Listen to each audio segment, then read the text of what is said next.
sigla que junta Nicolas Godin, arquiteto e multi-instrumentista, e Jean-Benoît Dunkel, com formação em matemática e astrofísica, além de música. Dois parisienses da zona de Versalhes que começaram por tocar numa banda indie rock antes de perceberem que não era essa a sua vocação. Acabaram por seduzir o mundo com um disco que misturava easy listening e batidas lentas, inspiradas no trip-hop, mas também na eletrónica experimental de pioneiros como o Jean-Jacques Perret, com quem de resto trabalharam, mas já lá vamos. Moon Safari, álbum de estreia do Zaire, liga-se ao imaginário retrofuturista dos anos 60 e uma certa pop barroca, e deve tanto a bandas sonoras de Ennio Morricone ou John Barry, como à zona chill-out dos clubes de música de dança que nos anos 90 conquistavam Paris e o mundo. Com 20 anos, não envelheceu nada, talvez por ser, desde sempre, um disco fora de época. Quando saiu Moon Safari, no início de 1998, o chamado French Touch vivia a época de ouro. Mas enquanto quase todos os seus representantes, gente como Daft Punk, de quem os Zaire eram vizinhos, Saint-Germain ou Bob Sinclair, mergulhavam na pista de dança, contaminados pelo ritmo 4x4, os Zaire permaneciam fiéis à sua vocação mais down-tempo e onírica, menos exuberante, mas muito estilizada. Há quem diga que também irónica e distante. Jean-Benoît Dunkel e Nicolas Godin criavam uma fantasia pop que parecia simples e imediata, mas era, na verdade, bastante intrincada. Após uma série de EPs, Moon Safari deu-lhes exposição mundial. Na verdade, os franceses nunca deram muita atenção ao Zaire, o que parece ser verdade até hoje, mas na altura, quando perceberam que algo se passava, acusaram-nos de ser pretenciosos nas entrevistas e kitsch nas referências. Há quem diga que aconteceu porque os franceses não gostaram de se ver ao espelho como snobs. No entanto, nada disso foi um problema no resto do mundo. Moon Safari foi disco do ano para revistas prestigiadas como a Face ou a Select, esteve no top 10 de 1998 do New Musical Express e Melody Maker, tudo publicações de referência numa época em que a internet oferecia pouco mais do que e-mails e chats de conversação. Hoje continua a ser aclamado também na World Wide Web como um dos discos mais importantes dos anos 90, e isso deve-se a canções como Sexy Boy, que nasceu de uma brincadeira a tocar baixo com um amplificador de guitarra e acabou por se revelar imediatamente como a música que iria mudar a vida do Zaire.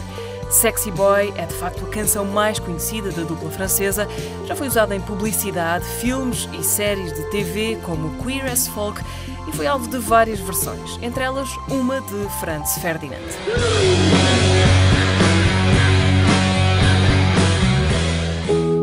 Numa época em que samplar era fácil e comum, Moon Safari destacou-se por dar preferência a instrumentos vintage, nomeadamente sintetizadores, theremin, vocoders, guitarras, baixo ou tuba. A dupla disse que comprou o mais barato que havia no mercado de usados na altura, mas a verdade é que todas essas máquinas ajudaram a dar credibilidade e brilho ao tom deliberadamente nostálgico da música do Zaire, em instrumentais como La Femme d'Argent, segundo os próprios, inspirada em Money Mark, o teclista dos Beastie Boys, que em 95 tinha lançado o influente Mark's Keyboard Repair na Mowax, onde os Zaire também editaram alguns maxis. Kelly Watch the Stars é outra das canções emblemáticas, também ela cheia de sintetizadores vintage, sobretudo Moogs. Chama-se assim porque Godin tinha uma paixão de adolescência por Kelly Garrett, dos Anjos de Charlie, interpretada por Jacqueline Smith. Moon Safari é essencialmente o trabalho de dois músicos, mas alguns colaboradores revelaram-se fundamentais. Desde logo, Mike Mills, a que alguns chamaram o terceiro elemento do Zaire, o designer gráfico que concebeu a capa de Moon Safari e o logotipo da dupla, o homem responsável pela expressão French Band na capa e pela construção visual do projeto. Foi também ele que realizou vídeos para 4 canções de Moon Safari, Le Soleil est près de moi, Sexy Boy, Kelly Watch the Stars e All I Need. Assinou ainda o documentário Eating, Sleeping, Waiting and Playing, que retrata os Air no final dos anos 90. Beth Hirsch, americana, na altura a viver em Paris e amiga de Nicolas Godin, foi outro elemento fundamental no álbum de estreia do Zer.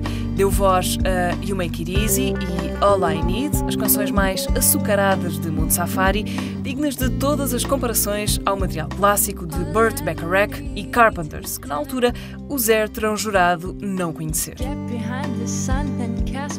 Fundamental como referência por todo o disco e também com algum dedo nele, Jean-Jacques Perret, um pioneiro francês da eletrónica que colabora em Remember. Consta que, para a letra, cada um, Godin, Dunkel e Perret, terá escolhido uma palavra e só tem 3.